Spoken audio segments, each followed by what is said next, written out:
They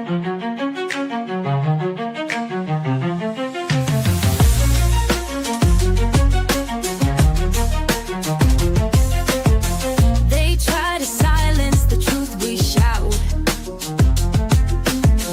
but we're still here, we're still calling out. Corruption hides behind a badge and name. We light the fire, expose the shame.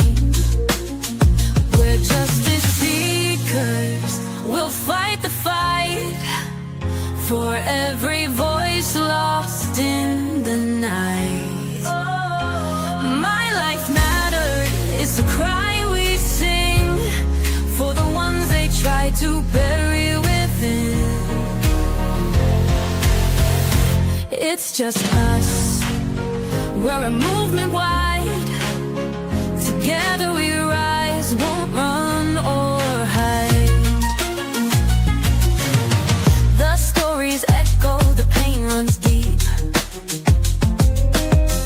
For stolen lives, we can't just weep. Elected power, but their hearts are cold. We'll bring the truth, let it be told. We're justice seekers, we'll fight the fight for every voice lost in the night. My life matters is the cry we sing for the ones they try to bury within. It's just us, we're a movement wide. Together we rise, won't run or hide.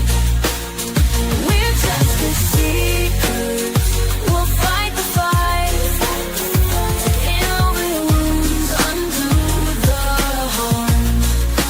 Calling out corruption, we'll stand tall for justice and truth, we'll risk it all. My life matters is the cry we sing. Together we rise, let freedom ring.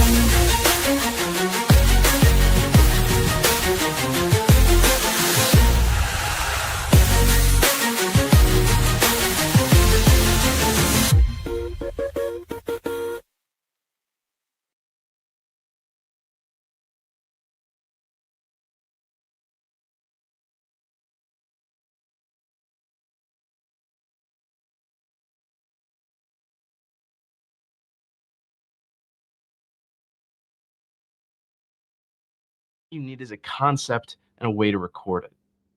Here's how it works. First, go to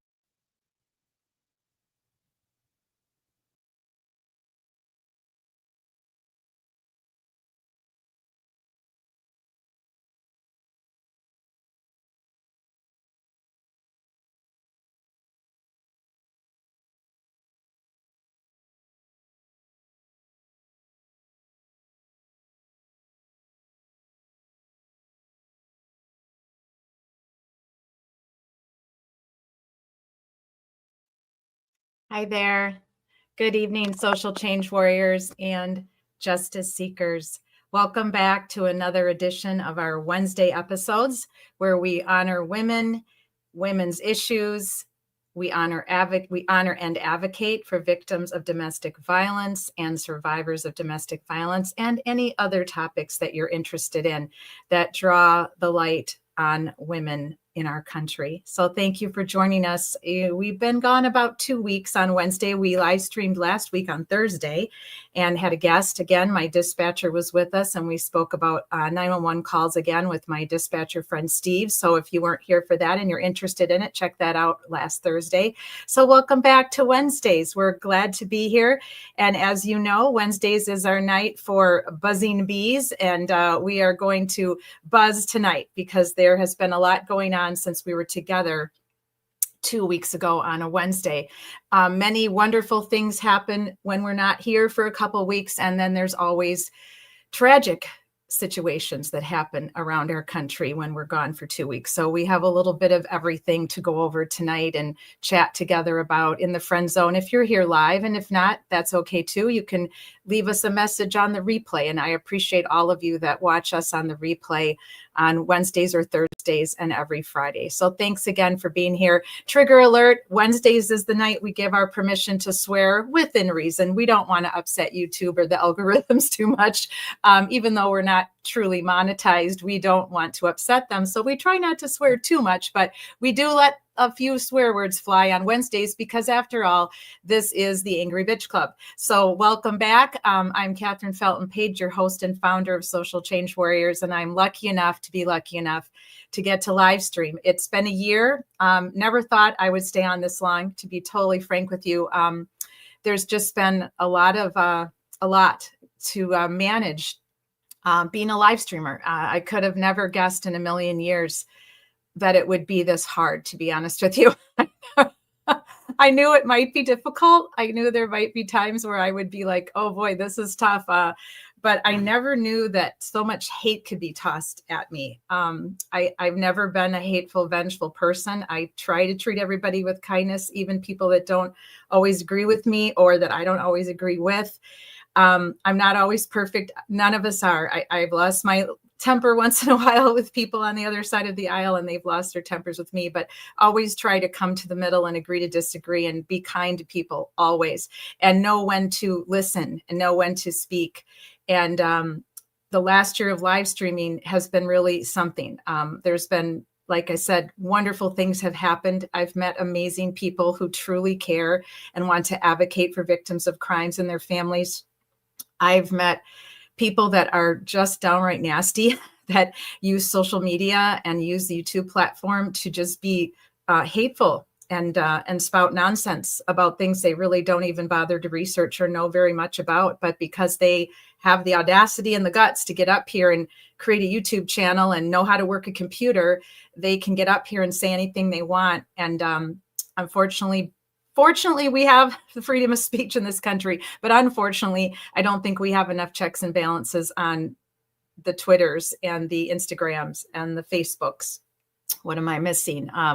The TikTok.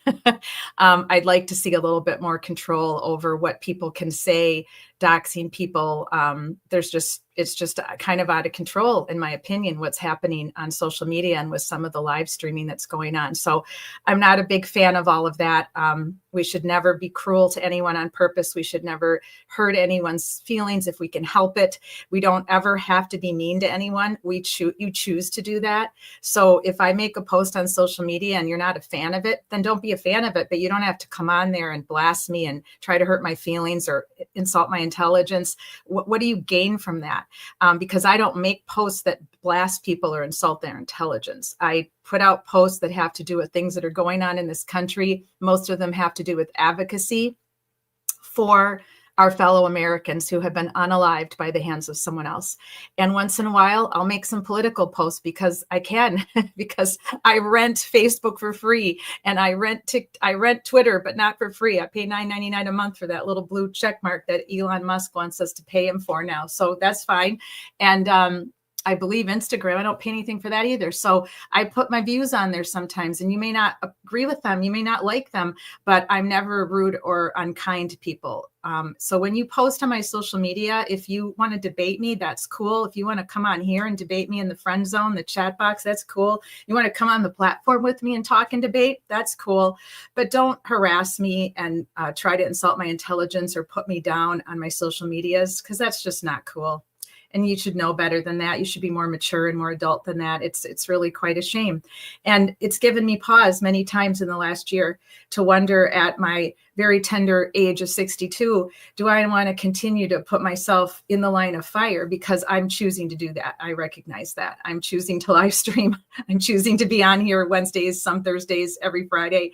So I realize I'm putting myself on the chopping block for those that love to come after others on social media and not keep it kind. So for tonight, we're wearing the love hat, and I'm going to keep doing this for a while longer. We'll see. The last 2 weeks has been extra tough because the tragic and sad, senseless death of Charlie Kirk. I'm sure if you haven't heard of what happened, then you are definitely living under a rock, because, or you've chosen to pay zero attention to social media and news, which I wouldn't blame you a bit. I've often fantasized about buying a piece of land and moving out in the country and living in an RV and then taking it to Wisconsin when I need to be around people who love me and respect me and care about me and debate with me kindly, and go visit other friends around the country, and then be down here in Florida where I love it and where my older son is, and go up to Madison where my younger son and my mom and sister are, and just surround myself with people that love me and care about me and don't want to hurt me.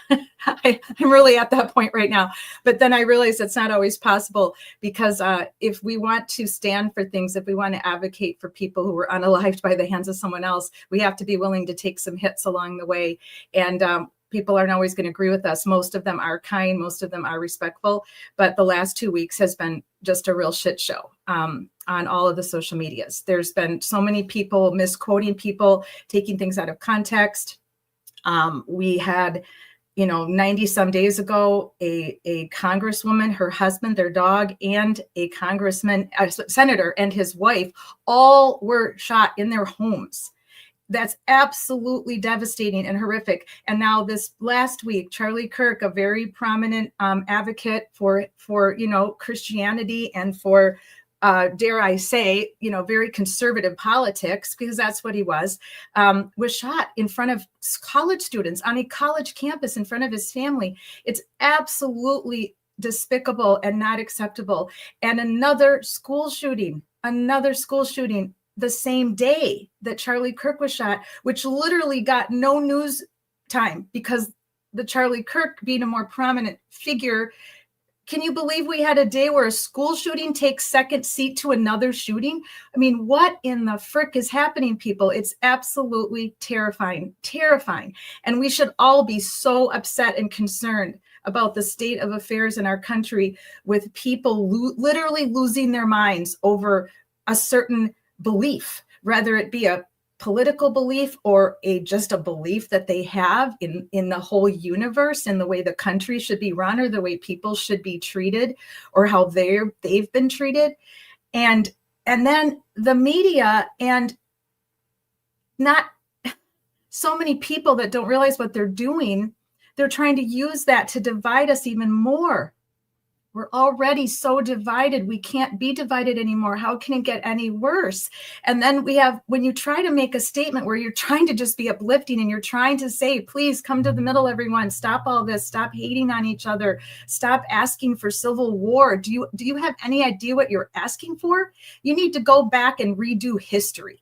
Go back to your high school, ask to see your old history book, or go to the library, or go online, obviously, and read about the Civil War. Or do you really want that? I saw videos this week that terrified me. One was made here in Florida by a guy who lives like not even an hour from me, calling for civil war and asking the president to give vigilantes permission to take out liberals. What does that even mean to you? Do you even know what that means? I don't think you do. You're so consumed with hate about your own ideology that you want to actually take out 52% of our country, or 50% of our country. I mean, what is happening, people? This is atrocious. This can't go forward. If we learn anything from all of these school shootings that we've had to witness in the last 20 years, it's just nonstop. And the parents, the survivors of these children, many of them have social media platforms.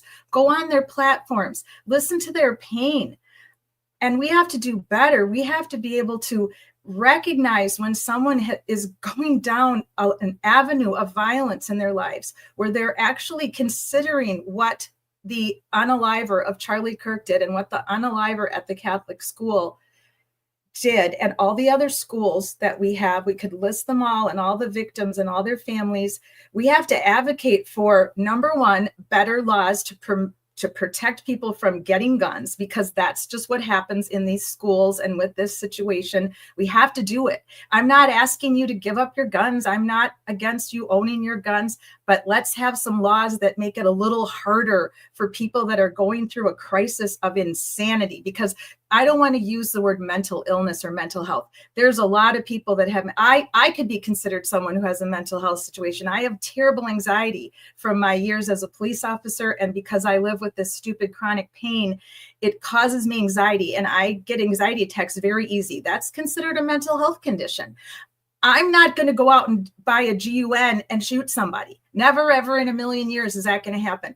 A person who does that has lost all ability to think rationally. They've lost all ability to make decisions that have to do with good versus evil. And it has nothing to do with their politics. It's not about politics. We have to stop making violence about politics. Violence is about someone who's lost control of their self. Ask Ellen Greenberg's parents about violence. Their daughter was stabbed 20 times and no one has ever been arrested for it. While we're sitting here today, a woman is being beaten every 9 seconds by her husband or her spouse or her partner. Those are true, provable statistics. I have researched domestic violence and domestic violence homicide for over 20 years. You can trust me on this. We have a violence problem in this country. And we have to fix it. We have to fix it soon, because it's dividing us in the worst way, because people are trying to put the left and the right against each other when it's not what's going on here.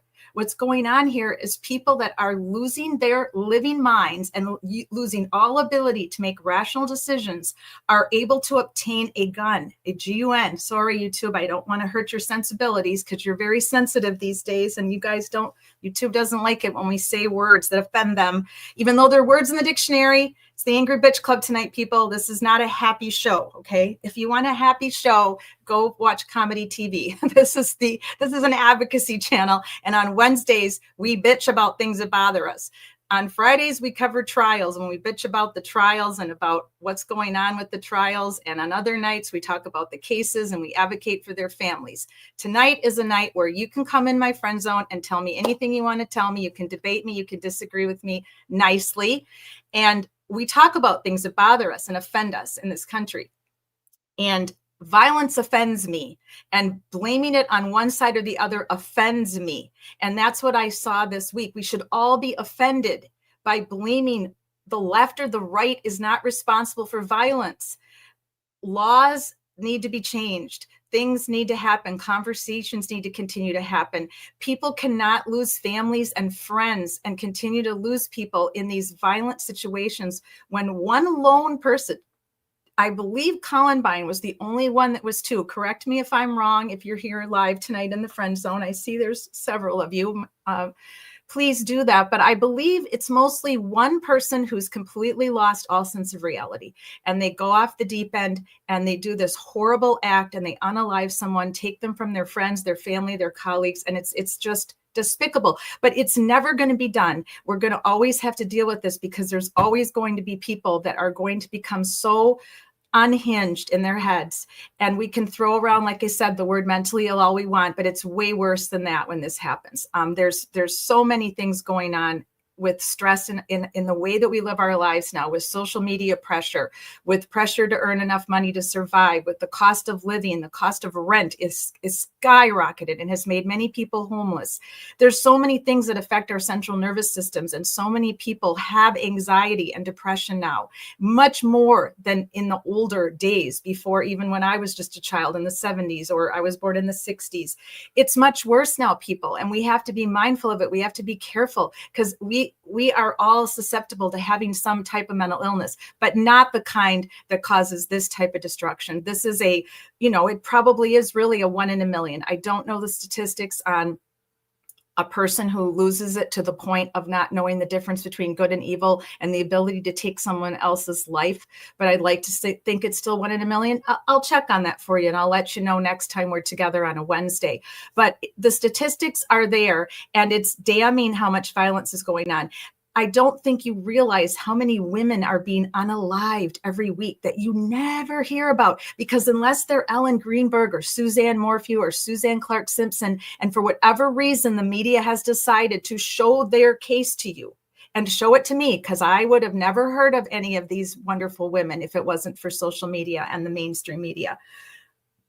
3 more women died today because their husbands didn't like them. because their husbands didn't want to get divorced or share the money or have to split the kids. So we lost 3 more women today to domestic violence. And that's just not acceptable. We have to do better as a society. We just have to be better and do better.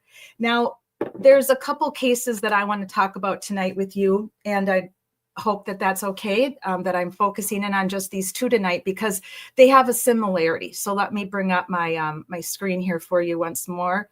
And again, for those of you joining late, I'm your host and founder of Social Change Warriors. We are an advocacy channel. We advocate for victims of homicide who have no justice, who have been unalived by the hands of someone else. And we also talk about anything that's going on in the world that is bothering us. And that's what Wednesdays are for, to talk and have a bitch section and complain a little bit together and give your opinion. You don't have to agree with me. I don't have to agree with you, but we can debate. We can figure out, hey, where can we meet in the middle on this? Is there a middle?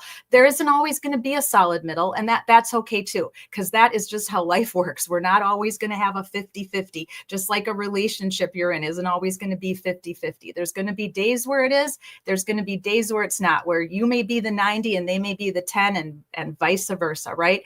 So my life mattered. That's what every person that has been unalived by the hands of someone else is telling us. They're telling us this from heaven. My life mattered. Do something about what unalived me. Fix this so we can bring the numbers down of homicides in our country and of unsolved homicides in our country. And we do that by taking a stand for victims of domestic abuse and domestic violence and victims of any unaliving in this country. And so I want to remind you again, every 9 seconds, a woman is being beaten up. Those are the horrific statistics that we're dealing with in this country because of violence, because of unchecked violence, and this is a very beatable problem, pardon the pun, but there have been many, many smarter people than I who have studied this, and men who are giving into rage, that have issues with rage. It can be cured. They can go to counseling. They may have to get a divorce from that person. That person may not be able to get past it and they may have to divorce each other, but it can be cured, and men can go to counseling to combat this need to touch someone else and hurt someone else that they love. And if it doesn't get checked, it goes out of control. And that's how we end up with Ellen Greenberg's death. 20 stabbings. We end up with Suzanne Clark Simpson, who is still missing, and her husband's in jail and refuses to say. It is presumed that he did unalive her. We don't know for sure, but it's presumed. So we end up with that if we don't stop the domestic violence in this country. We don't have a choice anymore. We have to see something, say something when we can. So it's just the numbers are too much. 63% of women are unalived by their husbands or boyfriends, and it's just a horrific statistic. So I am wanting to speak a little bit tonight about 2 cases that are similar. They're from different states. We have Massachusetts with Kelsey Fitzsimmons. And now just on Monday, we have the unaliving of a police officer who was off duty. And this was right here in my county, in Volusia County, Florida. He was an Edgewater police officer. And Kelsey is from Andover, Massachusetts. And that's where she was a police officer. And she was on maternity leave for a while and then ended up with something called postpartum depression, which can be very dangerous. And it can affect women in a very negative way. It can cause them to feel like unaliving themselves. And in some horrific cases, it has caused the unaliving of their children and themselves. And in very extreme cases, they have unalived their spouses and their children and themselves. It's a horrific condition. It causes extreme depression, anxiety, and suicidal ideations. It's a very scary, horrible disorder. And it comes from a hormonal imbalance that can happen after you've had a baby.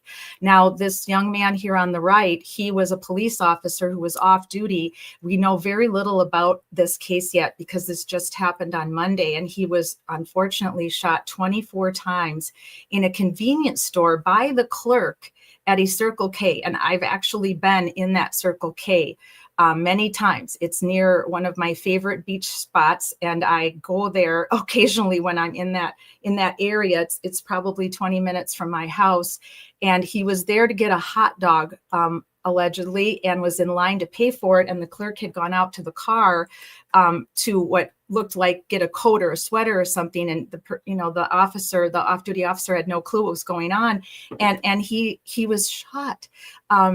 not just once, not just twice, but the person used another magazine, and the shots continued. Now, I haven't heard the actual proof yet that it was 24. This is what's been reported and what's been on social media here in Volusia County. So we have two horrific situations going on. Kelsey was shot by her own colleagues when they came to her house to serve her a restraining order that her boyfriend / fiance put out on her because of her behavior due to the postpartum depression.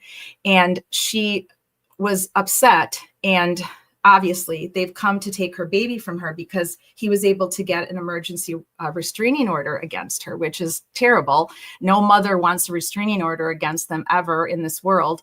So that was horrific. And I'm so confused at how they handled this call, and we're going to talk a little bit about that. And we'll spend a little bit on Friday night chatting about it as well, because it's such a horrific case. And a lot of what we spend on Friday nights is talking about all things having to do with Massachusetts and the aftermath of the Karen Reed tragic death and tragic death of John O'Keefe. So we will spend more time talking about this on Friday. There's been a lot of live streamers that have covered this already. We were one of the first to talk about Kelsey way back in July when we came back from our July 4th break. And so we will continue to give our opinion on this case, Julie and I, on Friday Night Lives.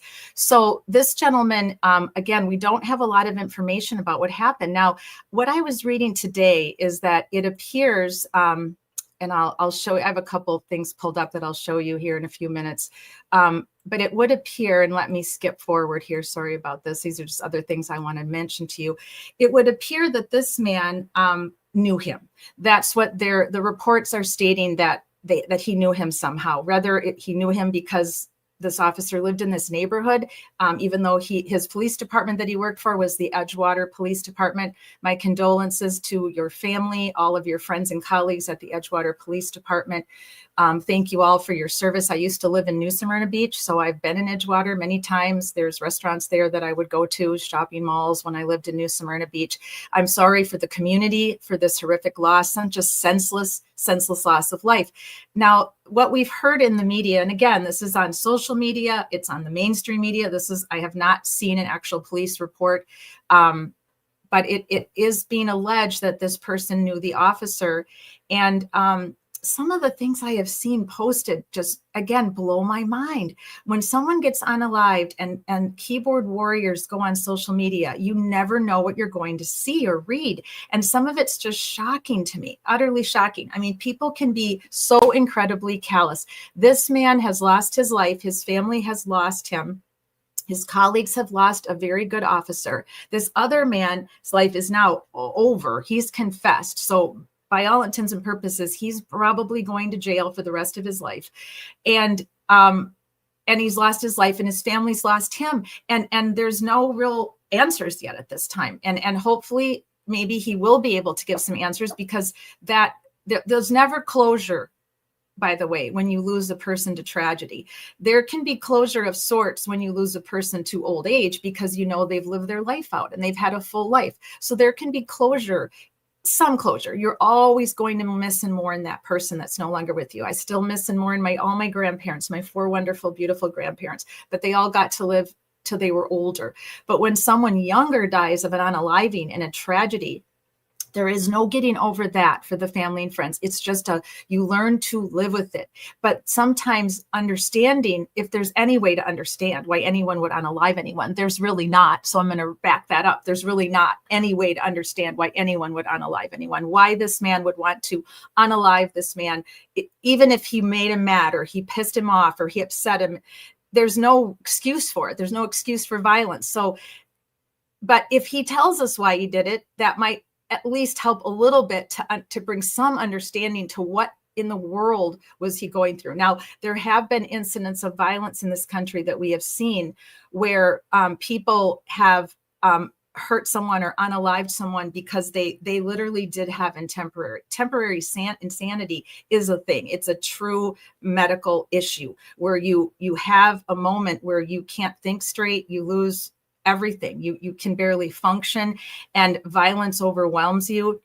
you have some type of a manic moment where someone that's hurt you or upset you or in your mind might have did you wrong, and you become violent and you have this violent episode and you hurt someone. That is the thing that does happen. Now, did that happen to this man? Did he become violent due to insanity? We don't know yet. But all we know is that this is a tragedy. It happened in a public place, just like what happened to Charlie Kirk, just like the school shootings. These are happening in front of other people. So not only is the family a victim, and everyone in his life or in their life who have passed because of a violence from someone else, the witnesses have to live with this, and that's going to cause a lot of post-traumatic stress for people that have had to witness this type of violence. It's utterly horrific. It impacts way more people than we would ever know or understand, and it's horrific. It's really horrific, and I'm just so sad about the state of affairs right now with the violence in our country. It hurts. But there's something that I learned in policing and in my years as a social worker: solution focused. Everything needs to have solution focused. We can get up here on Wednesdays and have this angry bitch club together and bitch and complain about all the things we hate about what's going on in our country and all the things that bother us, and try to advocate for people and stand for people and spread more love, not hate. But what's the solution? How do we solve this? How do we solve this violence that happens to people in our country? I don't know. It's so hard because there's counseling available everywhere. And there's even free counseling available that we can offer to people. Families can lift each other up and try to help people. If you see that your loved one is in any kind of despair, or appears to be depressed, or appears to be having anxiety, or has any type of written thoughts, whether it's on their social media or at home, that maybe contain any kind of violence, we have to be more proactive about it, right? That's one step we can take. That's one solution that can happen. It still won't stop all of it, because some people are really good at hiding how they really feel. Some people are very good at hiding their depression, their anxiety. They don't want to share it with people. It's embarrassing. And a lot of people that go through this, they don't even know how close they are on the verge of potentially unaliving themselves or someone else. I don't think that many of the men who committed these atrocities to their wives, like Ellen Greenberg, it is alleged that it potentially was her fiance. This is alleged. This is my opinion based on evidence. Suzanne Clark Simpson, again, my opinion based on evidence. It was her husband, and Suzanne Morphew.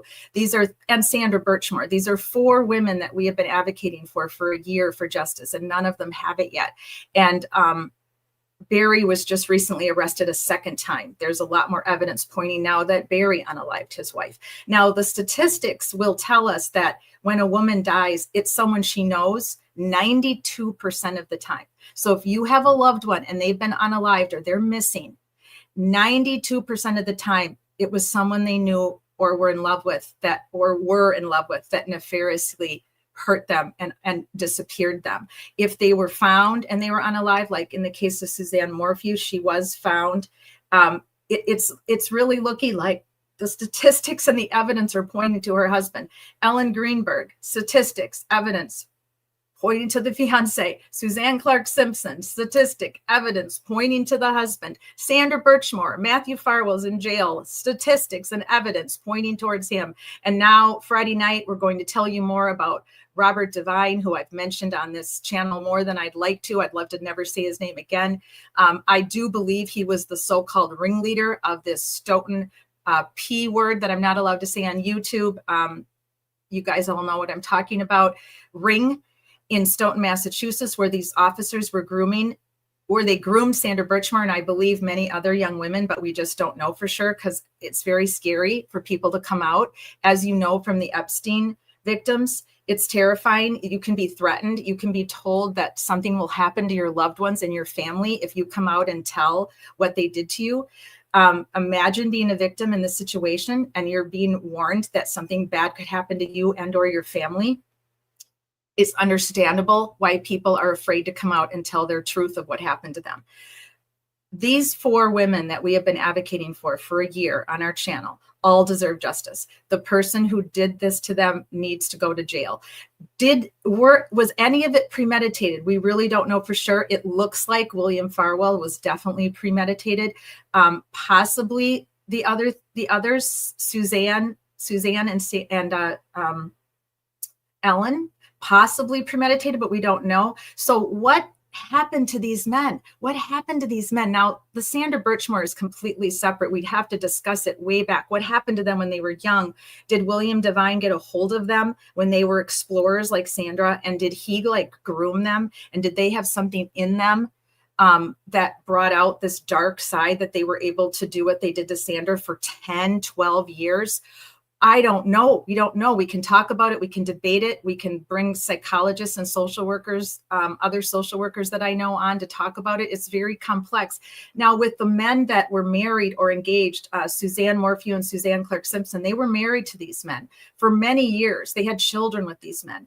Ellen Greenberg was just engaged to her fiance.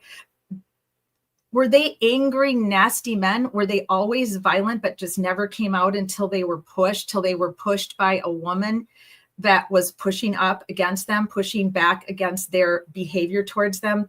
I'm assuming, because I can, knowing what I know about domestic violence and homicide, that these three women were already being abused. Not necessarily physically, but Ellen Greenberg did have bruises on her body that were in various stages of healing, according to her autopsy. This is proof fact. So I do believe that her fiance was abusing her for many months prior to her tragic death. I have not seen evidence of Suzanne Morphew or Suzanne Clark Simpson having any bodily injuries, but it could have been mental, right? It could have been mental abuse going on for years before these men become violent. And how do we stop it? What is the solution? What is the solution focus for stopping domestic violence in our homes? For all you know right now, your neighbor could be in a domestic violence situation that is wavering on going very dark.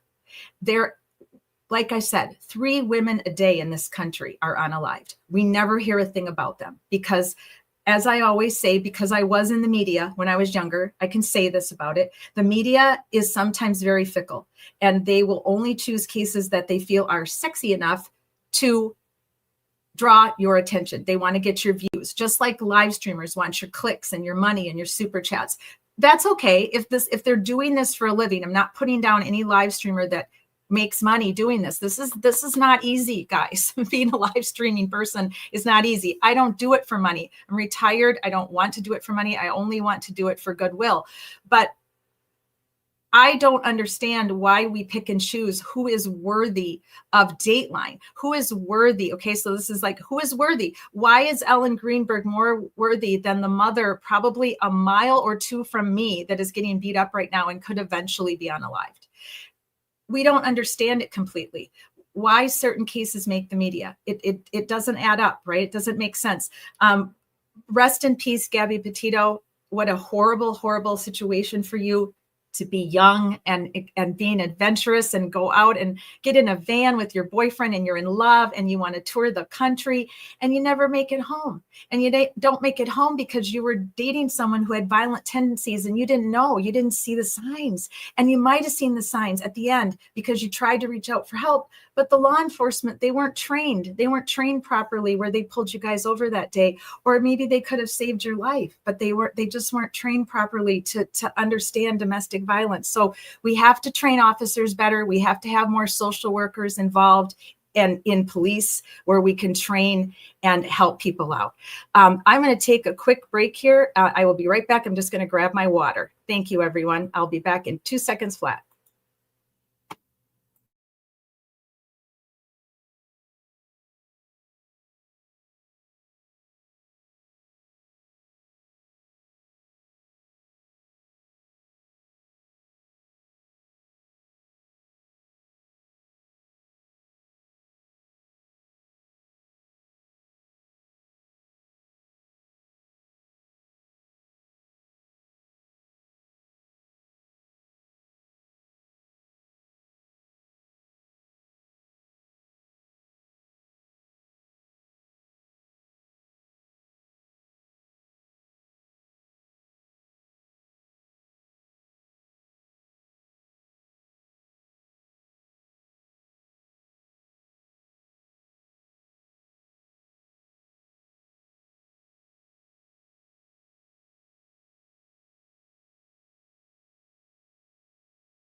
Thanks a lot. I'm back. So I put up, we are not a hoax. And, this is very disturbing to me that these beautiful women who were abused by Jeffrey Epstein and all of the other nefarious characters that were probably part of the whole Epstein Island nonsense are being accused of being a hoax. That should disturb everyone. The guts that it takes to come forward and admit that something happened to you, that you were touched inappropriately, or you were SA'd without your, obviously SA is without your permission. And at any age, especially teenagers, that many of these ladies were teenagers, we have a real problem in our society if we're not believing women. Now, I understand there are cases where women have lied about being R-worded because they are going through something in their life. They are having some type of a tragedy or an issue that caused them to want to lie about something like that. But that is very far and few between. There are not that many. That is a very small percentage. So we have to give credit to these women. We have to be okay with understanding their plight and standing for them and wanting to see these files released, because whoever was part of something that was so horrific, that impacted their lives in such a horrific way, that was against the law, that violated them, they deserve to be called out for it. There is no way that we are okay with this. We cannot be okay with this as a nation, that people are calling these women a hoax. That just can't stand. And if you believe that, you need to explain yourself, because we can try to help you understand that there is no way that this many women would come out together about something so horrific that ruined their lives and put themselves in the media for no good reason, for not wanting to get to the truth and having some justice. Well, hello, Julie. We are joined by Julie, the craziest person on earth, is our resident scientist. Oh, it's working. We see you. Hi. Hey, everybody. Hey. Well, How are you tonight? So you sound like you're having a barrel of laughs tonight. So can you share my screen? We'll Yes. we'll lighten the mood a little bit. Oh, and don't worry, thank it's you. on theme. It's on theme, so it's educational. So if anybody gives you crap for showing this, you tell Nobody's them, going to give us crap. We don't get paid to do this, and I'm my boss. I'm my own boss, so nobody's giving me crap but me. But they like to be persnickety about things. Yes. Okay, let me remove this part, and I will add you to the stage here. There we go. Thank you. Okay, Perfect. So for those of you who don't know, this is Wendy Williams. She is the queen of talk radio, and she had a television show, and then something happened and she's recovering. So we wish prayers and well wishes to Miss Wendy. Miss Wendy has an infatuation with somebody called the quote unquote killer. So she's always looking, and this is good advice from Miss Wendy. And this will lighten the mood a little bit. But I'm just saying all these things. No, and when is your birthday? June. You don't even know. June is month. Uh-oh, we froze. Yeah, he's got a tick. Yeah. We're freezing a little bit, Julie. You're not going to date him. He's not your boyfriend. You're not going to go to the movies with him. It's done. And what you have to do is be a woman about this in the workplace, okay? Because he sounds like he's got something wrong with him. He sounds like he's the killer. Yeah. Met this guy. Hurry up. Nice guy. Uh-oh. And within 2 days of meeting him, he Miss offers Wendy. to take me to Southeast Asia on a cultural tour. And I would be able Look at to her meet face. some potential people from some arts councils that will get me ahead in my dance career. Okay. No, not okay. Like you're agreeing. This young man could be kidnapped and killed on the side of the. Look, I watch a lot of Locked Up Abroad.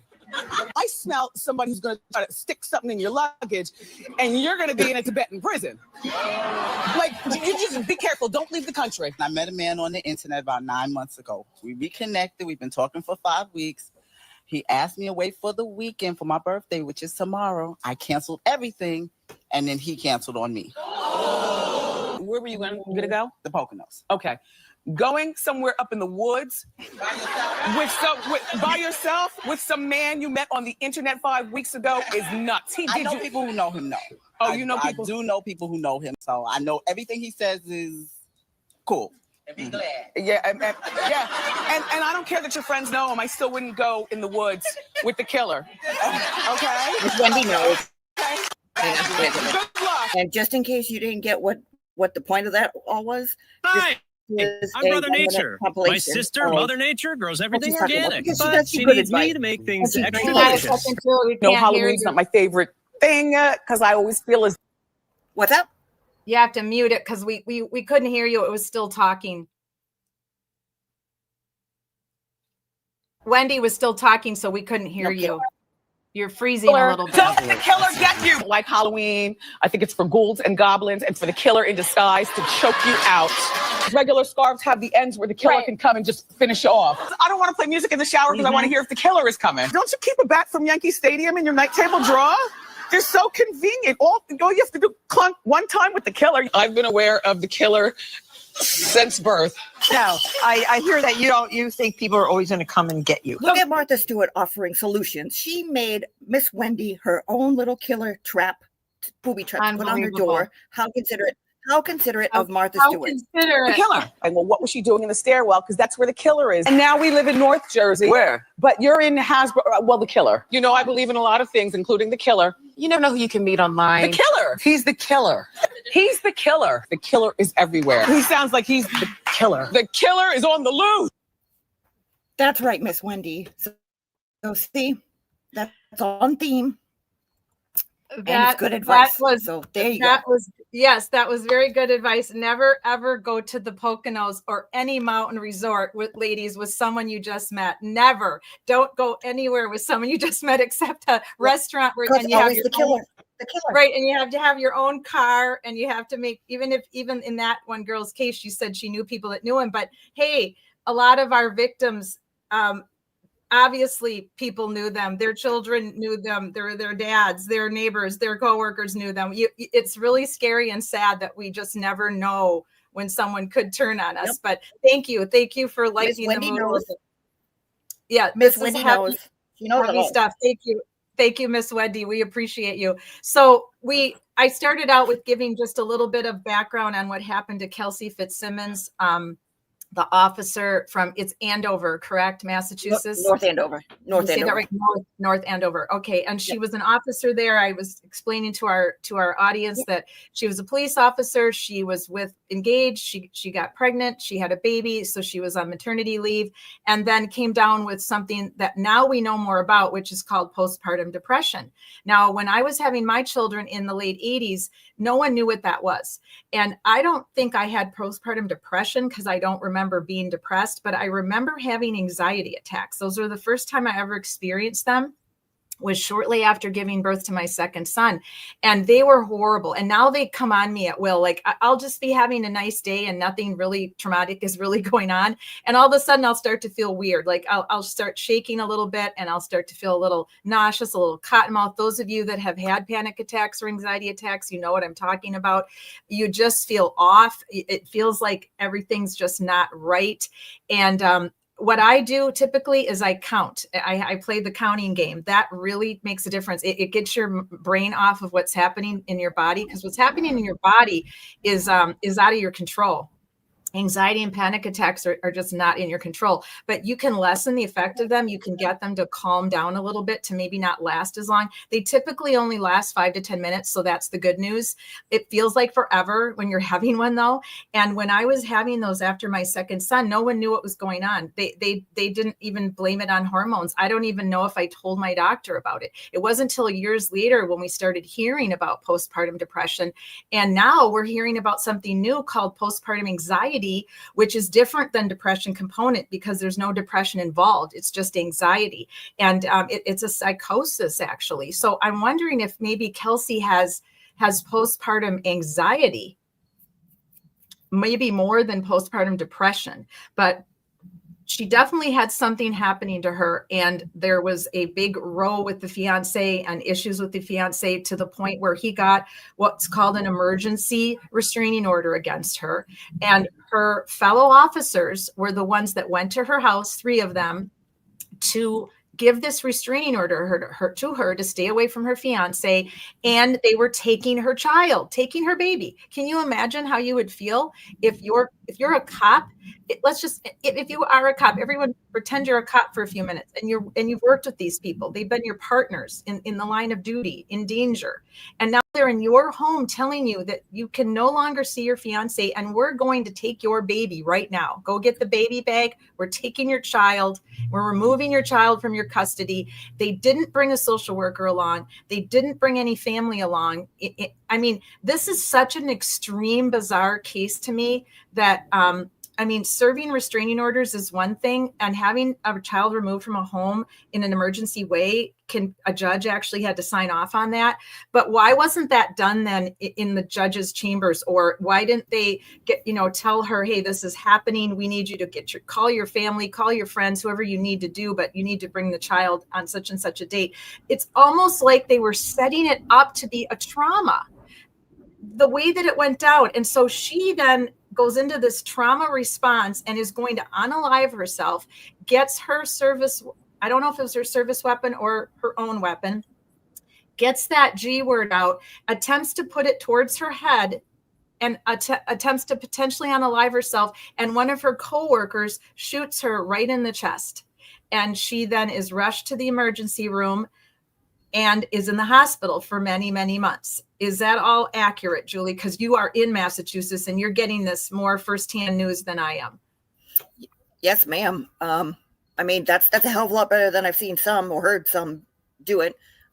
Yeah, I mean, the one thing is that her history is, I don't know what her history was prior to her being pregnant and having the baby, but I know that when she was pregnant, she was still, working as a police officer. I think she's been on the force maybe 2-3 years, so she's brand new. But she's been doing it, and she had the baby, and like almost immediately after she had the baby, she had some kind of an issue where she ended up going into a hospital and being evaluated for mental health issues. That's where they found that she had postpartum depression or postpartum issues. So she was already in the hospital, I think, like approximately a month after she gave birth. That's when they took her her firearm away. I don't know if she has additional firearms, but she had her service issue taken away. And then after, I think, 2 months, gave it back, she got the clear, and then this happened. Now, what prompted all of this, the reason why she's considered dangerous, because a lot of people are kind of missing this point, the reasons why she's considered dangerous is because, and the reason why she has to submit to alcohol testing is because, again, the way things work in Massachusetts is that we're very much like a better safe than sorry. So we will give harassment orders, restraining orders, and other types of family issues, one party. So one party will submit and say, oh my God, this and this, that person's crazy, they're dangerous, they're this and that. And they will go and get an order because, again, better safe than sorry. They say, okay, what if we just take this away for 10 days? In 10 days, you have to come back and then you have a two-side hearing to see if it's there. But if there's an emergency situation, they will put it through. What happened was the fiance said that when they were at their bachelorette party, she got drunk and made a scene, and again, according to him, got drunk, got violent, and again, his friend supposedly backed him up, like, yeah, she got drunk and started to become belligerent and whatever it was. But when they served her and she went upstairs with another officer, again, his statement is that she pulled her firearm and tried to shoot him. Her statement is that she pulled her firearm and tried to shoot herself. In either case, she tried to take a life, either hers or somebody else's. That's why she's considered dangerous, and she still needs to go through protocol. Now, what you should have done is sectioned her so that she can, number one, heal, number two, not have to submit to any type of alcohol testing, so that she'll be in a program or someplace where she can be evaluated. I don't think that happened because she was in Mass General where, again, she had surgery and was being treated for trauma, and again, saw a psychiatrist. I don't know if she was in like an inpatient setting. So again, I don't know. And then there's the issue with Bradel and everything else, but that's why she's considered dangerous, and that's why she has to submit to alcohol testing because of what happened there. She's not yet cleared. We're still at the beginning steps of this, so there's a lot going to go on. Right, and that all makes sense. And then what happened last week is that she couldn't blow into this breathalyzer. With part of her conditions of release were to be at her parents' house, be on an ankle monitor, and submit to these random alcohol tests 4 times a day, and to have to blow. Yep. Which is, it's just like blowing up a balloon. You literally, it's a much thicker. This is a little balloon that my sister gave me. It says thank you, but it's kind of a tube like this, but it's thicker, and you literally have to blow into it, and it takes, you got to use your lung power. Now, she was shot in the chest and is recovering from a gunshot wound. So apparently that became very difficult for her to blow into this tube four times a day, right? And she was having all this pain. So they asked to go back into court. They did a motion. They did the motion. Her lawyer. Wait, hang on. You got to back up one step. So that's what a lot of people are getting missing up on, because I don't know a way to get the paperwork of what happened, or like a court audio from when they decided what the like when they decided to release her, but they released her on like 5 or 10 steps. Like you need to have GPS. You need you need to do this. You need to have 48 hours. Like the whole 9 yards. But I don't have documentation on that. It's not online. I don't know if I have to go to the court. If that's the case, I'll go to the court. Okay. Hey, Julie, I'll be right back. I'm just going to open my sliders so the doggy can go out, but I can hear you. Yeah, we need to see what we can come up with by Friday, because we'll continue. Come here, Tanner. Well, more stuff happened, so we're going to have a lot of stuff to talk about on Friday. I will be right back. If you can continue your dialogue, I'm just going to open the slider door. So just to go back a little bit. So when she was served at her house, it was 3 North Andover police officers, her fellow officers, went to her house to serve her with the 209A. That's a restraining order for domestic, that her fiance gave her. And her fiance said, "Hey, listen, she's dangerous." He said that she made a statement that alluded to she was going to take the child, and he said, "Well, that obviously means that she's going to take the child's life, or take her life, or something like that." And so again, better safe than sorry. They said, "Okay, let's do that. Let's get her out of the house." But it was just the 3 officers, and I don't know what happened to the baby. What happened to the baby? But when they went upstairs, 2 officers again stayed downstairs. They did, but he went upstairs. He shot twice. There are different stories. There are conflicting stories from the 2 other officers. They said that they heard the other officers scream, "Kelsey, no, don't do it," and then shot. So I'm not sure what's going to happen there. I mean, it seems like there's something going on here. But anyway, so she went to the hospital. She they charged her. They did the grand jury. But while they were trying to figure out what was going to happen, because she was still in the hospital, but she was going to be released to prison because she was still working on bail arrangements, her lawyer, who she hired, Tim Bradle, was working on release conditions to say, like, "Hey, we got to get her out of here. She can't go to jail. She'll submit to whatever it was." The part that everyone's skipping over is that in order to be released, she had to submit. She had to sign her name and say, "Yes, we will do this." Those conditions were argued by both sides of the Commonwealth and her defense attorney, Tim Bradle, which means that if Tim Bradle said she cannot blow, and the Commonwealth said, "Well, she has to blow," Tim Bradle went, "Okay, I guess you have to blow." And then 3 days later, he's in court saying, "Your Honor, obviously she can't blow." And the reason why the judge got very snippy at Tim Bradle is because he turned around and said, "Hey,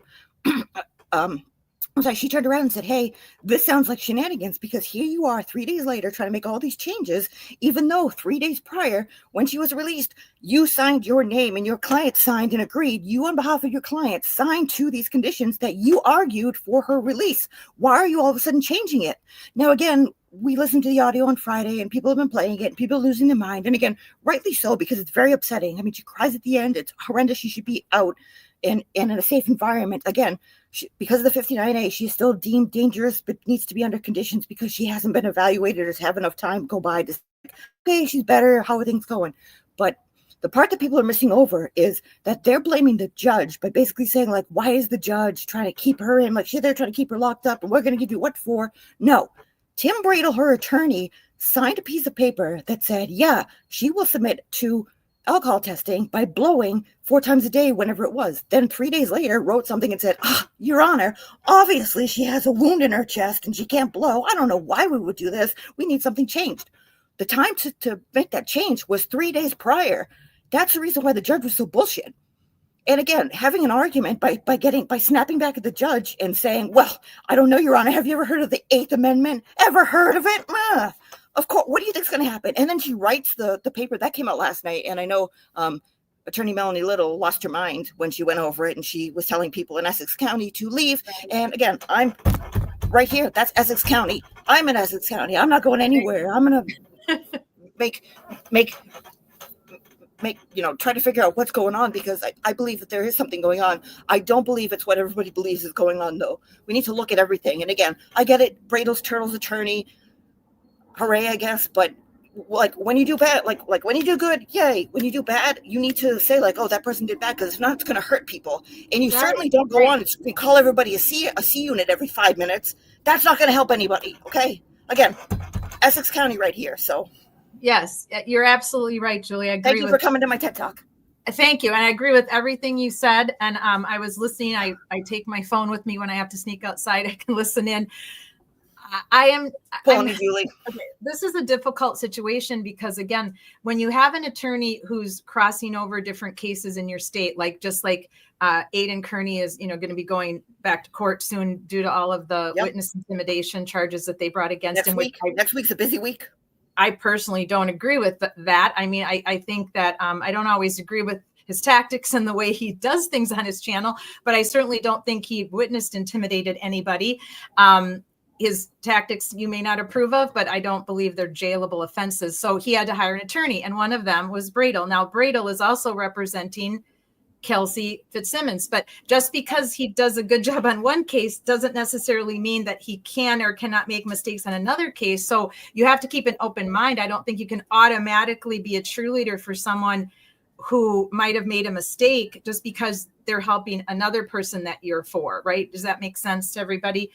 You still have to keep an open mind and look at things, with your critical thinking skills the best you can. And we chatted a little bit about this on Friday Night Lives last week. I don't understand, if you're going to be the one making the motion for something to change in the terms of her release to be in an in-home program, why didn't you have the medical documentation with you? What was the reasoning for that? Because if doctors are hard to get into. They're very backed up, but that's what the ER can be used for. In a situation where there's an emergency of sorts, where she can't breathe properly, she's in tremendous pain because of this breathing situation with this alcohol testing, then why didn't you rush her to get her to the ER, at least have some documentation that you were willing to get some medical paperwork? Kat, in all of the streams and posts that I've seen, all the people saying like, this is preposterous. How could they do this? This is a witch hunt. It's Salem all over again. Of course, it's happening in Salem. In all of those cases, the most again, brother counsel kind of rode the fence and was trying to do both sides, because I think he's trying to be diplomatic, like he wants to be friendly with everybody, but he kind of said, he's like, well, he kind of screwed up. And then Turtle even said last night, he's like, oh, he feels so bad. I haven't talked to him, but I'm sure he feels bad. But yeah, he should have just let the Commonwealth do it and just, just failed the test and let the Commonwealth come by and saying like, well, she tried, we got to make a change. But the most the most sensible solution to this came from our stream that we did on Friday, where Kat basically said, why didn't she go to the emergency room if she was having that much pain? She would have, number one, documented that she was having pain while she was doing the test. And number two, she would have had a report saying like, hey, we checked this person out, and yeah, they have a huge hole in their chest because that's where they were shot. And so you would have had somebody look at her since the 3 days passed to say, well, what changed in 3 days? Well, she did this test and she had to go to the emergency room, and somebody checked her out and was like, yep, this is going to cause irritation and whatever this is. There was zero documentation. And that judge, I forget her name, and I don't want to bring it up because everybody keeps bringing it up with pictures, and I don't like that. Don't bother people. Don't go to their houses. Don't call them. Don't just right. Keep an eye on this, but don't harass people and bother people. It's not going to do any good. But anyways, the judge said one of the first things, she's like, no, this isn't a simple solution to this. And then said, well, you tried to change the conditions of release. One, when she has to go to surgery and have the GPS changed. And number two was this one saying, I can't blow. And the judge said, you tried to change things twice, and neither time did you provide medical information. She said it right at the beginning, and people are like, well, she never asked. Yeah, she actually did. She actually did. Right. So, right. Yeah. So again, if you're trying to get a medical situation. So good job, Kat. Good job, Kat. Well, thank you, Julie. But it makes common sense. If you're trying to get a medical situation changed, then have some medical documentation to back you up. And then when you don't have that and your situation gets changed and she gets put back in jail and then everybody's screaming and crying, well, I think that could have been, avoided if you would have just been proactive and got the medical documentation. Big time. That would have taken care of it. So this is a very tragic. Yeah, I mean, it's just a very tragic case of someone going through something that many women have heard of, that many women know about. One of my fellow social workers and I, we actually did and I'll show some clips of it on Friday night. We actually did a live stream on postpartum depression, and she shared what it was like having postpartum depression. So I'll share some of those clips with you guys on Friday Night Lives. And I hope to have more information on the young man, the officer who was off duty and lost his life to a very, just seems to be, it seems random, but I don't know that it is. I think he did know this person. That's what we're hearing here in the news media. I'll hopefully have more information to share with you on that on Friday Night Lives as well. And what else are we going to talk about Friday night, Julie? Well, Friday night we have a whole bunch of stuff. I mean, there's the work up to Sandra Birchmore, which is going to be Dateline. You mentioned Dateline, and Yes. Dateline's going to be this Friday. Great. At 10 o'clock. They're going to talk about that. There's the stuff that came out that Mizzy talked about. She did kind of like a breaking news stream where she talked about like Robert Devine, like, oh, it turns out like they had kind of been hinting around, but like somebody talked, somebody like it's known that somebody was talking in like where Sandra was working, and like people knew, like people that Sandra worked with, like they all knew, and they were talking about it, and it got mentioned, and like they said somebody talked about it. We don't know who that was. Well, now we do know. It was Robert Devine. So she mentioned, was like, yeah, it seems like he talked to her that morning. So what that means, we don't know. But I mean, it does seem like something. I mean, again, she said that her case, Matthew Farwell's case, I guess that the date's back on. It was supposed to be the 6th and the 16th, but I thought the date got switched. But she said that they're still on for the 6th. I'm not sure if that's accurate or not accurate or what's going on, but they're having two back to back. But she's like, well, we're still going to stand out, and then we'll go inside, and then we'll do that. But she's having a stream after Dateline to talk about, the Dateline. Dateline's only an hour, so it's 10 to 11. and so they're going to talk about that there, just to see how things are going. But we're going to talk about that. We're going to talk about what happened with federal stuff. There's updates in the Brian Walsh stuff where he submitted a whole bunch of stuff, and he got results. He got results on that. There's the Roe and Co stuff, which I mean, it's not as interesting, but I mean, I find it fascinating because you want to know, and I mean, you want to see a defense attorney break their ass for you. I mean, she's single-handedly changing or like trying to help the Commonwealth of Massachusetts, and just to hear the judge kind of like not really give her a little flack, but kind of like push back because she's like, no, I want to do this and this and this. He's like, hold your horses. And then talk about more of the Kelsey Fitzsimmons stuff because more stuff came out today. There was the stuff that you showed me, and then there was there was the case on Thursday that we listened to last Friday. The judge wrote her response, and it's 8 pages. And again, that's where Melanie Little lost her mind, and she went through it. We can show a few clips of that on Friday Night Lives. And yeah, the paperwork that came out today is having to do with him asking for that's something else. Crazy amount of child support, assuming that he's going to get full custody and that she'll have to pay full child support. Why are we assuming all that? Why aren't we assuming that she'll get better and that they can have joint custody of their child and they can share all the expenses of their child? Right? Why are we already assuming that she's never going to get well? I mean, that's crazy. Well, why go so fast? I mean, if you look at this, I mean, he basically like they came back from Maine from their quote unquote bachelorette party up in Maine. They were supposed to be married this October. So I mean, again, this happened June 28th, I think, was the file, and June 30th was the incident. So that was what 2.5 months ago. So this whole time, but they were supposed to be married, and he submitted for a 209A. He submitted for full custody like immediately, and then find out like almost within 2.5 months. Now all of a sudden saying like, oh, by the way, pay me and I'm going to take the house and I'm going to take this and I'm going to take that. That absolutely screams. If you would. But that's horrible. I mean, it's utterly ridiculous. How do you not have enough empathy and compassion for the mother? Exactly. Yeah, This is the mother of your child who was a police officer. Yep. How do you not have more compassion? First of all, for those of you, any of you that have ever suffered from anxiety or depression or any type of what is considered a true mental illness issue, it's not uncommon in this country. And so you need grace, you need time to heal, you need counseling, and it doesn't just go away because you want it to. You can't just snap your fingers and be better. For instance, if you guys saw me pick this up, this is not perfume. This is aromatherapy, and this stuff is great for people that feel like they're about to have an anxiety attack. You can smell it, kind of like in the old movies where they used to put smelling salts under if a woman was going to faint or someone was going to faint for whatever reason, and then they have you smell smelling salts. This is aromatherapy, and you can put it right on your wrist where you get the best benefit and rub it in. You can also just breathe it in, take some deep breaths. This is great stuff if you're about to have an anxiety attack. And it's sold a lot of different places that a lot of different, even I think a lot of different health stores have it now. Aromatherapy is great, but if you're having a mental health concern, your family cannot expect you to be better just because they want you to be in a certain manner of time. For him to be doing this and trying to take the home and the value of the home and asking for, for 18 years, it's going to cost me this much money to raise my child, and you're not going to be involved. And how does he know? That's horrible. Like this, there is something not right in this case.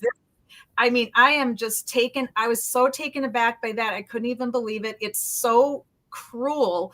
I mean, this guy is not winning fans or winning supporters from the social media world that follows true crime. That's for sure, because what he's doing to her is even hurting her more when she's supposed to be trying to heal mentally from this horrific ordeal that she's gone through. And to be going there about the money and child support at this early on in this journey of her mental health it's just outrageous to me. It's outrageous. Yeah, I mean, you would think, and I mean, again, like you compare it to, like, I know, like a lot of people who are like, oh, she deserves it, I can't believe you guys are taking up for somebody who was gonna, do harm to everybody. Like, oh, what do you want her out in the streets? You could do harm to more people. Like, no, that's not the case. Clearly, you don't see it. You disagree because you disagree on some other issue. But just the fact that it went so fast, and like, I don't know, there's something that just doesn't sit right with me with that. But then the stuff in court, that's like a completely separate issue. There's like the stuff in court that went tits up, and then there's this stuff, and this stuff over here is ridiculous. But like, to see the people online, there are some people, you'd be surprised, I've seen more people go like, oh, I don't think you should jump to conclusions. The husband's trying to do the right, or the fiance's trying to do the right thing. Of course he's just filing paperwork for, like, just in case. Everybody's piling on him because, he's just trying to do the right thing. Give him a break. He lost 2. Like, what did he lose? Like, people compare it to the Lindsay Clancy case. At least I think that her husband was still with her, like, trying to, like, make stuff work and trying to make sure that she was okay. And she, like hers is like so much higher on a level. Like, she, took out her own flesh and blood, and she was on, like, ridiculous, unbalanced, whatever it was. So, I mean, and here's the scary part, Julie, too. Sometimes the medications that they put you on for certain conditions, once you get diagnosed, they can actually make you worse. And until they can get the right cocktail of medication that can help you with your depression or your anxiety or your suicidal ideations, you become a test tube. You become a testing ground. Many people can relate to this it's taken years to diagnose them. They have all these symptoms that match symptoms of other things. Like, we've talked about our autoimmune disorders that we have. Julie, you and I have talked about it frankly and openly. We have very similar symptoms, but we have totally different diagnosis. But there are medications. There are only so many medications that cover these issues. So they cross over to different diagnoses that your doctor can help you with. But they're not God. Doctors are amazing. Their training is amazing, but it can take years to properly diagnose someone and figure out what's going on with the brain chemistry and get you on the right medication to help you. And then even then, it doesn't always help. I saw a post today that someone that I know posted about a woman that I guess a friend of theirs knew, who unalived herself because her daughter was killed at a party when she was a teenager. And I didn't get a chance to read all about it. There's just been so much going on with what the cases we are covering, and my own anxiety's been terrible the last 2 weeks that I didn't want to delve into it too far. But it's such a sad story because she couldn't bear that her daughter was gone and there was no closure for her. They never figured out exactly how she passed, apparently, but she died of something happened to her at a party, maybe alcohol overdose or drugs. I don't know. But I guess there was maybe some rumblings of nefarious activities, but it was never proven. And the mom just couldn't live with it, and she unalived herself. So this poor family loses 2 people all because of a really bad situation. And, and this is the problem, is that there's so much going on, and with her own mental health and having to deal with the loss of her child, even if they were giving her some type of medications, they might not have been working yet. Or maybe she wasn't taking them, or maybe she just wasn't on the right medication to help her with her suicidal ideations. I don't know, but it's just a tragedy. And there's only so much we can do as friends and family to support people that are going through a horrific time and have these thoughts. And so for Kelsey, we don't know how bad her postpartum anxiety or postpartum depression had been. It might have happened right out of the gate, right after the child was born, and she wasn't sharing it with anybody or telling anyone. And then it came to a head because alcohol, people, I have to tell you this, I've always said it on our shows, if you're having anxiety, do not drink alcohol. It makes you way worse. So if she was already having this postpartum issues with anxiety and depression, alcohol was the last thing that she should have been doing that night when this fight came up where her boyfriend felt threatened by her and was able to get this emergency order. So the alcohol definitely did not help one little bit. And but now it's just a really sad, horrible situation. And it's very bizarre how it's happening in your state, where all of these other scary things have been happening with the Karen Reed case and Sandra Birchmore and Justin Root and Garcia. I'm sorry, what was his first Enrique name? Delgado Garcia. Yep. Yes, Enrique. I mean, Massachusetts, you've really had your share of just shit show people being unalived and having police corruption. Speaking of police corruption, when I posted about the officer who lost his life just 20 miles north of me at that convenience store where I have been before many times, it's very close to my beach spot, and many other people were in and out that door within seconds of this officer being shot 24 times. The posts that have been going on, Julie, on social media that I was looking at today were unbelievable. There were people saying, oh, maybe he was sleeping with the officer's wife, and oh, maybe he had done something to maybe the officer had been harassing him and been coming into his store and harassing him for racial reasons, or this, that, and the other. And all these armchair quarterbacks theorizing why this man shot this unarmed off-duty officer 24 times. People, you gotta just tone it down on social media, because that is hurtful to the family of both of the people involved in this terrible tragedy. And we as armchair quarterbacks, we can theorize, sure, we can do that, but we also have to be careful what we say and how we say it. There's always going to be theories as to why people are unalived, but try to keep your theories somewhat respectful. Don't go off the deep end with these theories. Some people were accusing maybe the cop was a dirty cop because there's been so many cases in Volusia and Marion County in the last 3 years that did involve cops breaking the law. And so we're not going to pretend that cops don't break the law. They do. It's happened in Massachusetts with all of these cases right near where Julie lives. But there are still good cops. There are still many and plenty good cops that do the job. They don't break laws. They protect you from people that are breaking laws. And we always have to remember that. Remember the song, one bad apple doesn't spoil the whole bunch. But unfortunately, one bad apple gets all the attention. So when one police department, like the Stoughton Police Department, allows those 4 officers, Matthew Farwell, his brother William Farwell, and Robert Devine, and potentially the school officer as well, come here, Tanner, to groom young girls in the Explorer program for years and years and years and get away with it right under the noses of all of their coworkers, come here, Tanner, of the Stoughton Police Department and the chief of police. That is bad. That is bad policing. Criminal cops need to go to jail. Just like criminals go to jail, criminal cops need to go to jail. But the good cops shouldn't be punished because the bad cops are out there. We still always have to remember there's good and evil in this world. And that's my little Tanner chiming in that there's good and evil. He's telling me, you've live streamed long enough tonight. I need attention. Pay attention to me. But that's the thing, Julie, is that when I've come to almost despise social media in the last 2 weeks because I've seen so much negativity going on in the free Karen Reed movement, the anti-Karen Reed, the left and the right going completely bonkers on their responses to the shooting of Charlie Kirk and the shooting of the congresswoman and the senator being brought back up, and then the right's arguing with the left about, oh, we did say we were sorry that she passed. We just didn't make a big deal about it. We didn't know her. But you know, he was going to college campuses. He just all these excuses. There should be no excuses. We should mourn equally the passings of anybody that dies in a horrific manner in this country. We should mourn the passings of anybody that's unalived by the hands of someone else that we find out about. And again, remember, 3 women a day are being unalived by their spouses, husbands, or boyfriends, or exes. So 3 women a day, people. That's inexcusable. And we can't mourn them because we don't know who they are. So we can just say a silent prayer, knowing that that is the case, that is the statistic that we're living with right now in this day and age. We can say a silent prayer for the unnamed, unknown victims of domestic violence in our country, while we mourn the ones that we do learn about in the media, and try to keep our conversations civil and polite and benefit of the doubt to each ideology, each side. Remember, politics is politics. Politics is about policy. It's about creating policy to protect the people in this country, creating laws that protect us and keep us safe.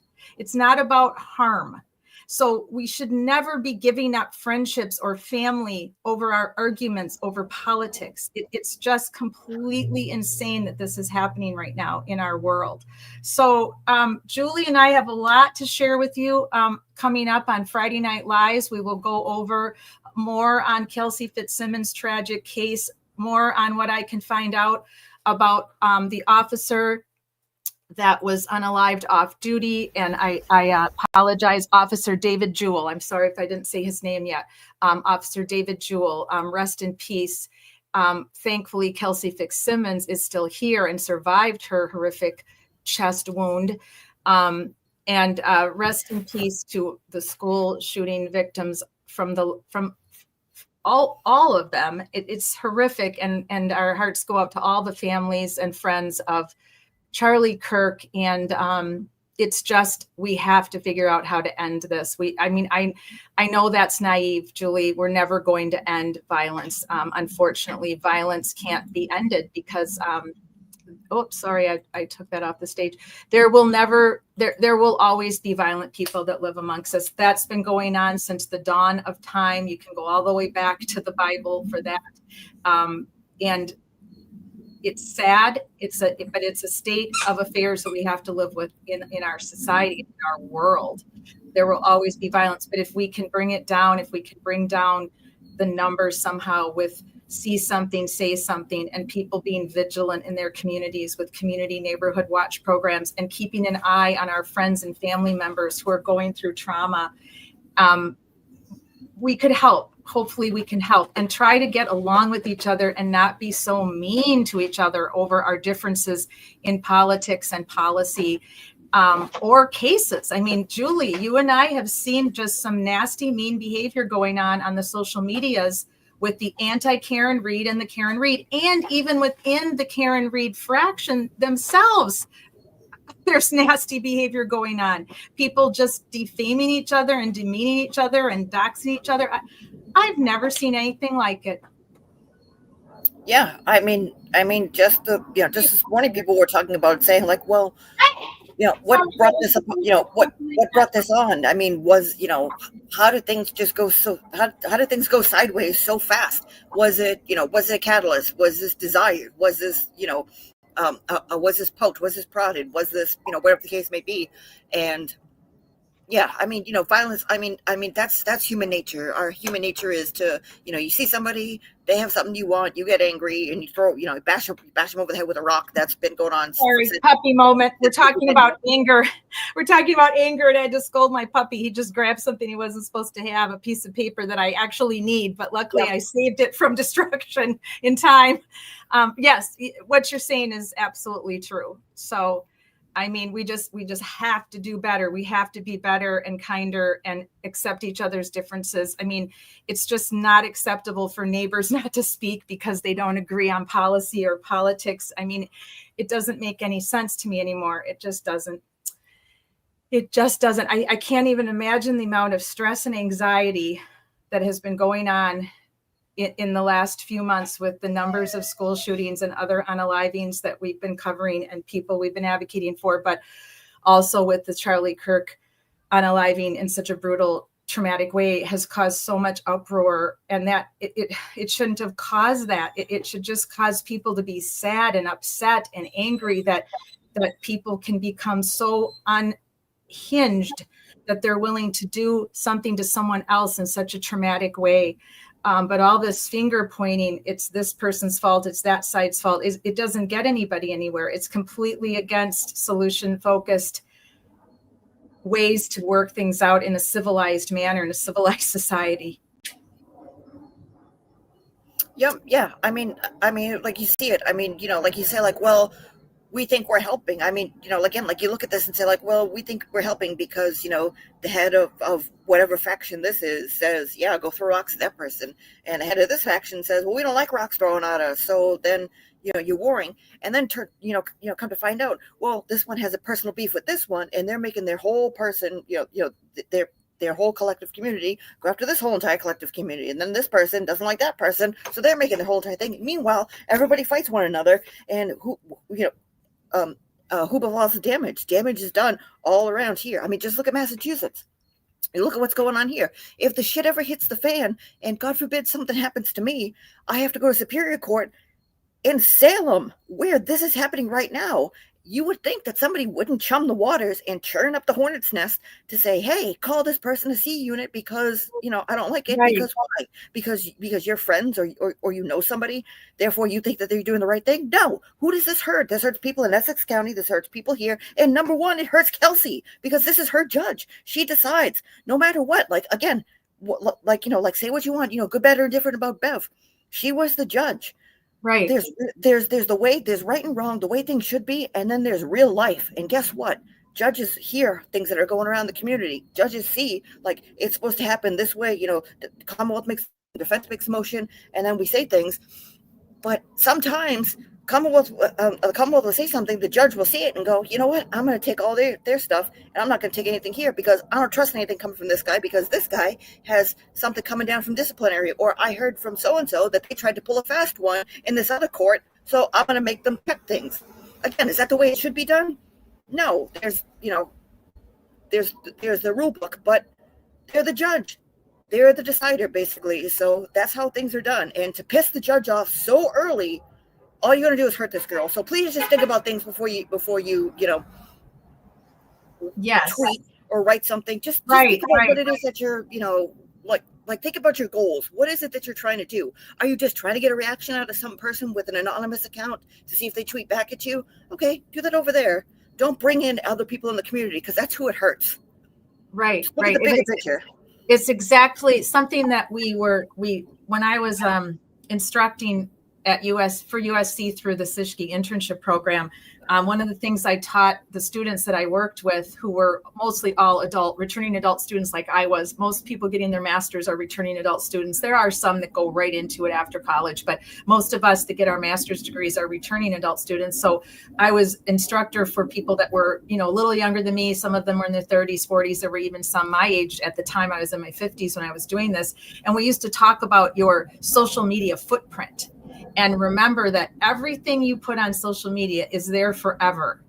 It's there forever. So when you decide to make a post, take a minute and think about, like Julie just said, why am I making this post? What is my sole purpose? Am I here to educate? Am I here to just share my opinion? Am I here to open it up for good, intelligent debate? Or am I here to be a shit disturber? So if you're just here to be a shit disturber, then don't go on social media. I realize that's what a lot of you do, and that's why you do it, because it jacks you up somehow. It makes your day somehow to shit disturb people and defame people and hurt people. But that's just not good. And yes, obviously you can block those people. You can take them off your page, or take them off your Twitter account or whatever social media you're on. But why do we have to do that? Why are we in a situation now in our world where so many people are using social media in negative ways, saying things they would never say to your face, saying things they would never text you or phone call you about, but they feel it's okay to blast it on social media? That it just doesn't make any sense to me. So when you make these posts on social media, you're setting a social footprint for yourself. So what you're posting, is it kind? Is it educational? Is it helping anybody? Is it causing a good debate? Because it's okay to post things that are controversial, because we're not all going to get along all the time. We're not always going to agree on everything. So controversy isn't a bad thing. But if you're only posting to defame someone, or if the minute you read something, you don't read the whole thing, or just something jumps out at you and tweaks you, and you want to react, you want to do that knee-jerk reaction, don't do that. Go back and reread the post the person put up. Try to figure out what was their reason for this post. What are they saying to their audience? It's on their page. I rent Facebook for free. I don't pay to use Facebook. I pay to use Twitter because I spend $9.99 a month so I can make longer posts and share more about our channel and about our advocacy. But for the most part, none of us pay to use social media. You're renting this. This isn't your page. You don't own it. But in that respect, it is your page. You sign up for it. You use most people use their real names, not anonymous names. Some people don't. But when you post on there, be kind, be true to yourself. It's okay to be a little controversial. Be willing to debate kindly, but don't come after people. Don't make fun of people's hair color or their size or their weight or what they look like because you don't agree with them. The amount of hate I have seen from the Karen Read trial with the people that believe Karen Read killed John O'Keefe versus the people that believe she did it. Now, again, we can believe what we want all day long. A jury said she did not do it. So she was not convicted. She had 2 trials, and all she was convicted of is driving under the influence. So you can get up there on your soapbox that makes your day on social media and rant and rave about how she did it, or rant and rave about how she didn't do it. It's irrelevant now because she's free. She was not convicted. And that's that. So why all of these people are still going after one another and making fun of each other's looks and size and weight and intelligence and schooling, bringing up old crap that happened from last January through March with a bunch of the content creators, I just don't understand it. It doesn't make any sense. And it doesn't do a whole lot of respect towards John O'Keefe, who lost his life in a tragedy that has never been solved. He has no justice. And all of these people are constantly going after one another. It just, Julie, it makes absolutely no goddamn sense to me. No, it doesn't. I mean, just like what you said, where what you say on the internet is going to be there for forever, no matter what, it's going to be there. Think about what you're going to write. Think about if 5, 10, 15, 20 years from now, even a week from now, if you're going to go back and say, wow, I probably shouldn't have written that. I probably shouldn't have whatever. Now, if you do, God bless, go for it. But if you do, just look at things and say, how is this contributing? Do I really want to pull people together, or do I want division and chaos? Because if you want division and chaos, that's your God-given right to do that, but you got to deal with the consequences. Same thing with people throwing shit on you. If you want division and chaos, and then you get mad because somebody comes back and says, "Hey, why are you doing division and chaos? That you're doing something else." Then you go, "No, whatever you put out there, you basically have to stand on your own 2 feet and say, those are my words. I stand by that. If you want hate, go ahead and hate it. But those are my words. It's my God-given right. You can't say stuff and then cower and then become the Karen patrol and then turn around and say well, you used other words and then point. That does absolutely nothing. I think the best thing people could do is just kind of, I don't know, go for a walk, take 5 minutes, take deep cleansing breaths, or right? Just say hey, aromatherapy. we agree on much more than we disagree on.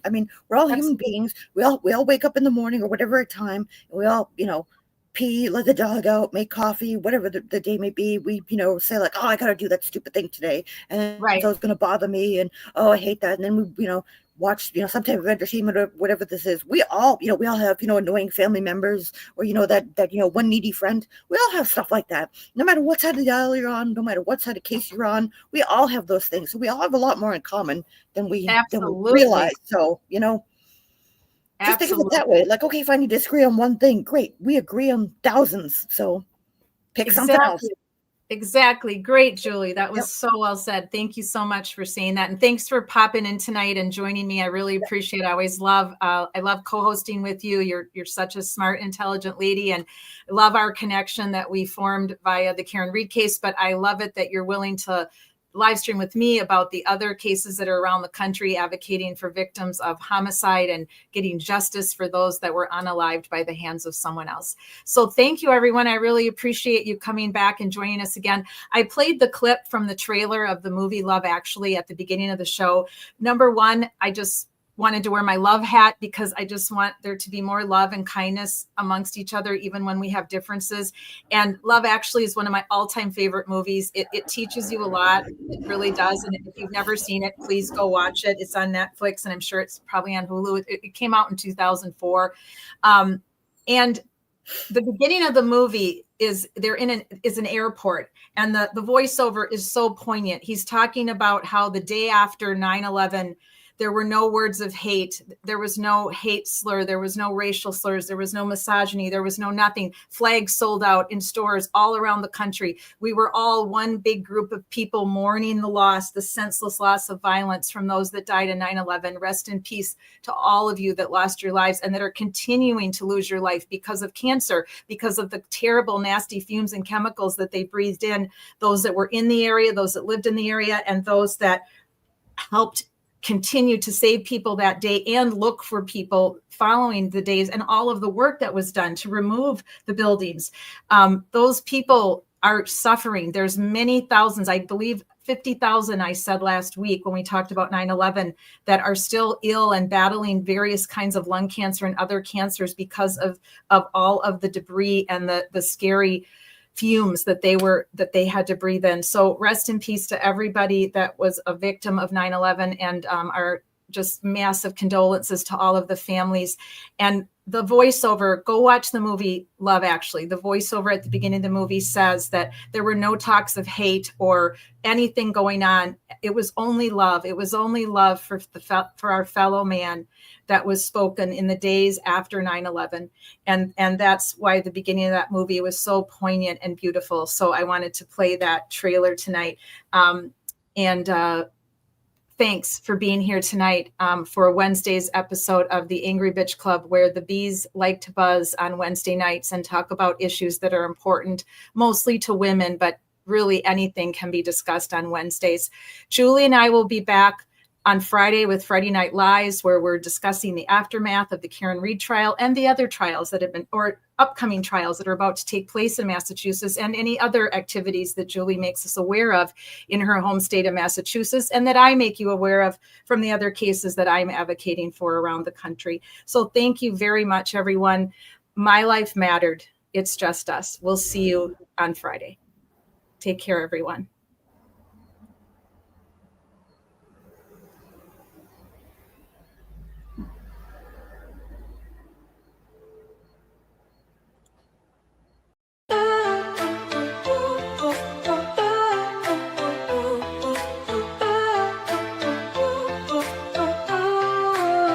They try to silence the truth we shout, but we're still here, we're still calling out. Corruption hides behind a badge of name. We light the fire, expose the shame. We're justice seekers, we'll fight the fight for every voice lost in the night. My life mattered is the cry we sing for the ones they tried to bury within. It's just us, we're a movement wide. Together we rise, won't run nor hide.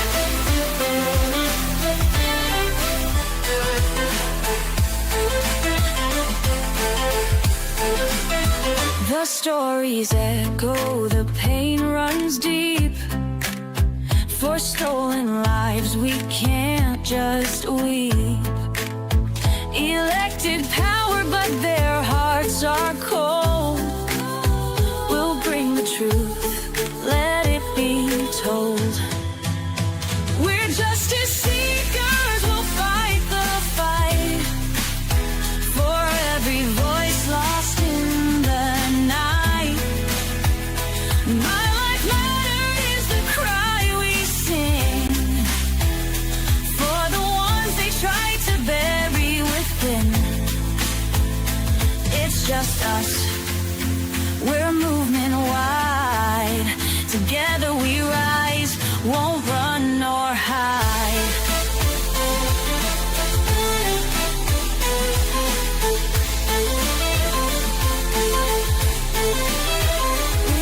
Justice seekers will fight the fight. The heroes undo the harm. Calling out corruption, we'll stand tall. For justice and truth, we'll risk it all. My